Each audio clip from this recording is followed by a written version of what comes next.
Hola, bienvenido al audiolibro de la historia de la redención. Hoy narraremos el capítulo 29, la crucifixión de Cristo. Cristo, el precioso Hijo de Dios, fue conducido y entregado al pueblo para ser crucificado. Los discípulos y creyentes de las regiones circunvecinas se unieron a la multitud que seguía a Jesús rumbo al Calvario. La madre del Señor también estaba allí sostenida por Juan, el discípulo amado. Su corazón estaba herido por una angustia inenarrable. No obstante, ella, junto con los discípulos, esperaba que mudara la penosa escena, y que Jesús manifestara su poder y apareciera ante sus enemigos como el Hijo de Dios. Pero de nuevo su corazón de madre desfalleció al recordar las palabras mediante las cuales él se había referido brevemente a las cosas que estaban sucediendo ese día. Apenas pasó Jesús por la puerta de la casa de Pilato cuando trajeron la cruz preparada para Barrabás y la depositaron sobre sus hombros magullados y sangrantes. También cargaron con cruces a los compañeros de Barrabás que debían sufrir la muerte al mismo tiempo que el Señor. El Salvador llevó su cruz unos pocos pasos, pero por causa de la pérdida de sangre y el excesivo cansancio y dolor, cayó desmayado al suelo. Cuando recuperó el sentido, nuevamente la colocaron sobre sus hombros y lo obligaron a avanzar. Vaciló unos pocos pasos mientras cargaba la pesada cruz, y entonces cayó al suelo como si estuviera sin sentido. Al principio lo creyeron muerto, pero finalmente recuperó el conocimiento una vez más. Los sacerdotes y dirigentes no manifestaron la menor compasión por los sufrimientos de su víctima, pero se dieron cuenta de que le era imposible llevar un paso más ese instrumento de tortura. Mientras pensaban qué podían hacer, Simón, un cireneo que venía en dirección contraria, se encontró con la multitud. Lo tomaron entonces a instancias de los sacerdotes y lo obligaron a llevar la cruz de Cristo. Los hijos de Simón eran discípulos de Jesús, pero él mismo nunca había tenido relación con él. Una gran multitud siguió al Salvador al Calvario, y muchos de sus integrantes se burlaban de él y lo ridiculizaban. Pero muchos lloraban y repetían sus alabanzas. Los que habían sido sanados de diversas enfermedades, los que habían resucitado de entre los muertos, se refirieron con voz fervorosa a sus maravillosas obras y manifestaron el deseo de saber qué había hecho para que se lo tratara como malhechor. Pocos días antes lo habían acompañado en medio de gozosos hosanas mientras sacudían ramas de palmeras cuando él entraba triunfalmente en Jerusalén. Pero muchos de los que habían dado clamores de alabanza, porque en ese momento era popular hacerlo, ahora lanzaban el grito de «Crucifícale, crucifícale». Clavado en la cruz. Al llegar al lugar de ejecución, los condenados fueron atados a los instrumentos de tortura. Mientras los dos ladrones se debatían en manos de los que los extendían sobre sus cruces, Jesús no ofreció resistencia. Su madre contempló la escena con agonizante suspenso, con la esperanza de que hiciera un milagro para salvarse. Vio sus manos extendidas sobre la cruz, esas manos queridas que siempre habían dispensado bendiciones y que se habían alargado tantas veces para sanar a los que sufrían. Cuando trajeron martillos y clavos, y estos atravesaron la tierna carne de Jesús para asegurarlo a la cruz, los discípulos, con el corazón quebrantado, apartaron de la cruel escena el cuerpo desfalleciente de la Madre de Cristo. El Señor no formuló queja alguna. Su rostro seguía pálido y sereno, pero grandes gotas de sudor perlaban su frente. No hubo mano piadosa que enjugara de su rostro el rocío de la muerte, ni palabras de simpatía e inmutable fidelidad que sostuvieran su corazón humano. Estaba pisando totalmente solo el lagar, y del pueblo nadie estuvo con él. Mientras los soldados llevaban a cabo su odiosa tarea y él sufría la más aguda agonía, oró por sus enemigos. Padre, perdónalos porque no saben lo que hacen. Lucas capítulo 23, versículo 34. Esta oración de Jesús por sus enemigos abarca al mundo, pues se refiere a cada pecador que habrá de vivir hasta el fin del tiempo. Después que Jesús fue clavado a la cruz, varios hombres fuertes la levantaron y la colocaron con gran violencia en el lugar preparado con ese fin, causando al Hijo de Dios la más dolorosa agonía. Y entonces se produjo una escena terrible. Los sacerdotes, dirigentes y escribas se olvidaron de la dignidad de sus sagrados cargos y se unieron con la turba para burlarse y reírse del agonizante Hijo de Dios, diciéndole: «Si tú eres el Rey de los judíos, sálvate a ti mismo». Y otros repetían burlonamente entre ellos: «A otros salvó, a sí mismo no se puede salvar». Los dignatarios del templo, los curtidos soldados, el mal ladrón en la cruz y los viles y crueles que se hallaban entre la multitud, todos se unieron para maltratar a Cristo. Los ladrones que fueron crucificados con Jesús sufrieron la misma tortura física que él, pero solo uno de ellos se endureció. El dolor lo desesperó y le infundió rebeldía. Se unió a las burlas de los sacerdotes y vilipendió a Jesús diciéndole: «Si tú eres el Cristo, sálvate a ti mismo y a nosotros». El otro malhechor no era un criminal endurecido. Cuando oyó las diatribas de su compañero de fechorías, le reprendió diciendo: «¿Ni aun temes tú a Dios estando en la misma condenación? Nosotros a la verdad justamente padecemos, porque recibimos lo que merecieron nuestros hechos, mas éste ningún mal hizo». Acto seguido, cuando su corazón sintió la atracción de Cristo, la iluminación celestial invadió su mente. En Jesús, magullado, escarnecido y colgado de una cruz, vio a su Redentor, a su única esperanza, y se dirigió a él con humilde fe: «Acuérdate de mí cuando vengas en tu reino». Entonces Jesús le dijo: «De cierto te digo hoy que estarás conmigo en el paraíso». Con asombro, los ángeles consideraron el infinito amor de Jesús, quien, mientras sufría la más atroz agonía mental y física, solo pensó en los demás y animó a creer al alma penitente. Al derramar su vida hasta la muerte, manifestó un amor por los hombres más fuerte que la muerte. Muchos de los que fueron testigos de esas escenas del Calvario más tarde se afirmaron en la fe de Cristo. Los enemigos del Señor aguardaron su muerte entonces con impaciente esperanza. Creían que esos acontecimientos eliminarían para siempre los rumores de su poder divino y la maravilla de sus milagros. Se complacían en pensar que entonces no necesitarían temblar más por causa de su influencia. Los indiferentes soldados que extendieron el cuerpo de Jesús en la cruz se repartieron sus ropas y contendieron por una prenda tejida pero sin costura. Finalmente decidieron el asunto echando suertes. La pluma movida por la inspiración describió con exactitud esta escena cientos de años antes que ocurriera. «Porque perros me han rodeado, me ha cercado cuadrilla de malignos, horadaron mis manos y mis pies, repartieron entre sí mis vestidos y sobre mi ropa echaron suertes». Una lección de amor filial.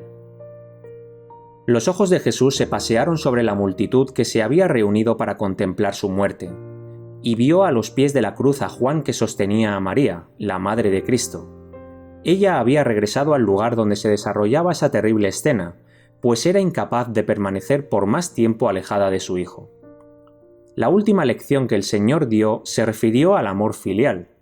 Contempló el rostro dolorido de su madre y enseguida miró a Juan, y dijo, dirigiéndose a ella: «Mujer, he ahí tu hijo». Y a continuación dijo al discípulo: «He ahí tu madre».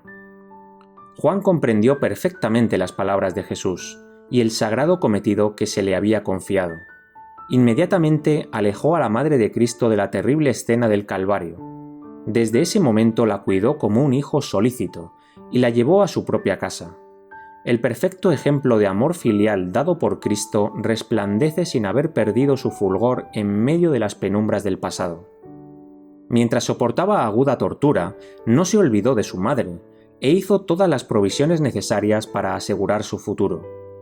La misión de la vida terrenal de Cristo estaba casi terminada.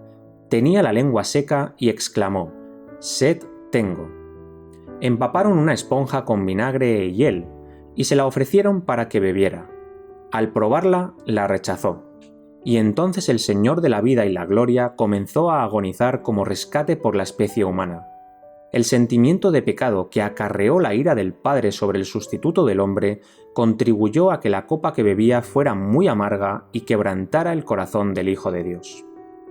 En su condición de sustituto y seguridad del hombre, la iniquidad de éste fue depositada sobre Cristo. Se lo contó entre los transgresores para que pudiera redimirlos de la maldición de la ley. La culpa de cada descendiente de Adán de todas las épocas oprimía su corazón, y la ira de Dios y la terrible manifestación de su disgusto frente a la iniquidad llenaron de consternación el alma de su Hijo. El apartamiento del rostro divino de junto al Salvador en esa hora de suprema angustia atravesó su corazón con un pesar que jamás podrá comprender plenamente el hombre.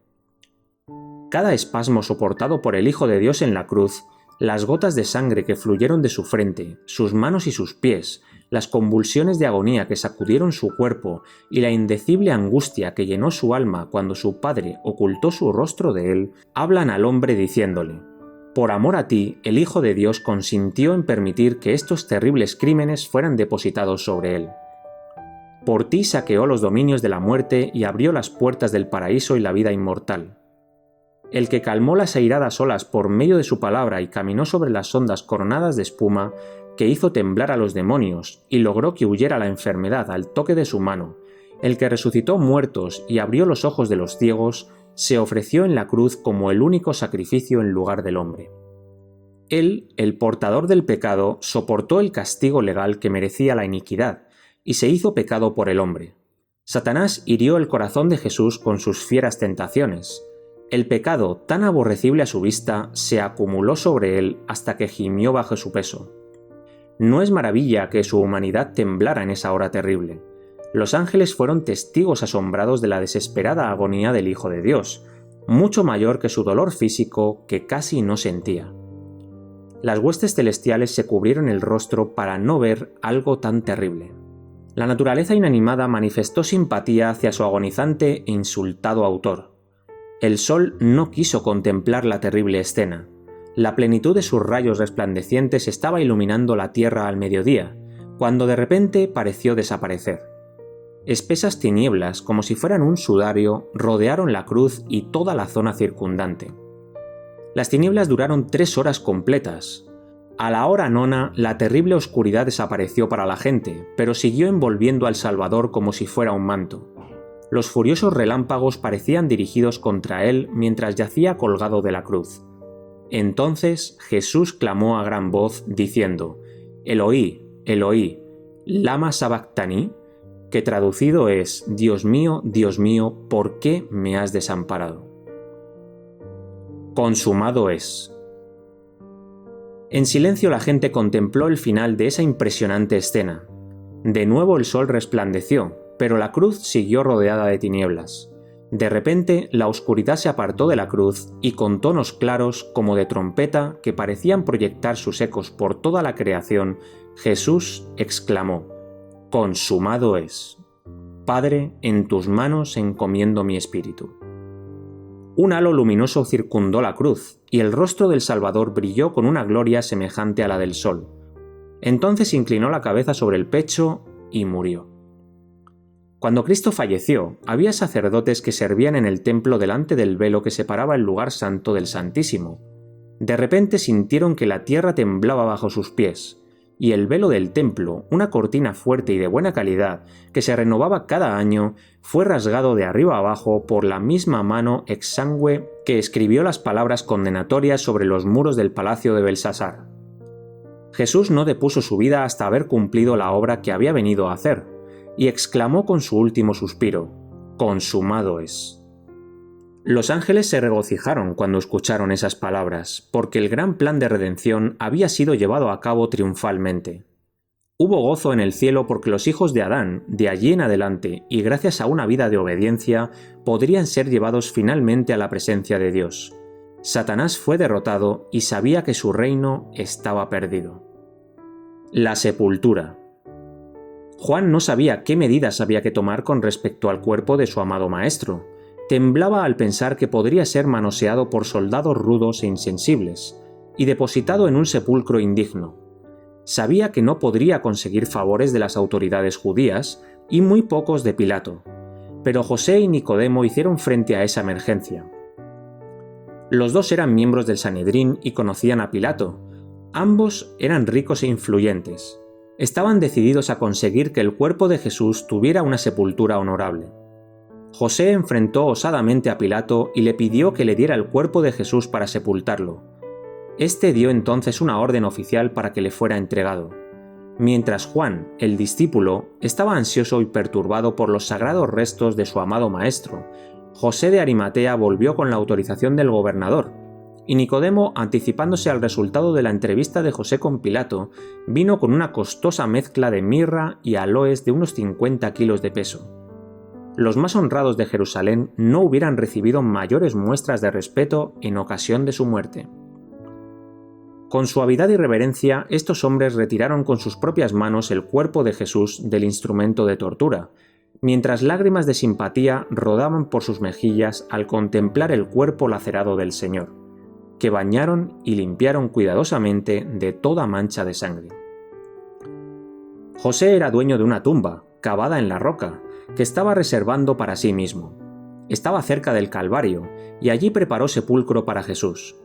El cuerpo, junto con las sustancias aromáticas traídas por Nicodemo, fue envuelto cuidadosamente en un lienzo de lino, y los 3 discípulos llevaron su preciosa carga a ese sepulcro nuevo, donde nadie había yacido todavía.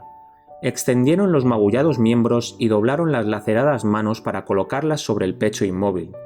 Las mujeres galileas se aproximaron para verificar que se hubiera hecho todo lo que se podía hacer para el cuerpo sin vida de su amado maestro. Vieron entonces cómo se colocaba la pesada piedra a la entrada del sepulcro, y el Hijo de Dios quedó descansando allí. Las mujeres se quedaron hasta el final junto a la cruz y junto a la tumba de Cristo.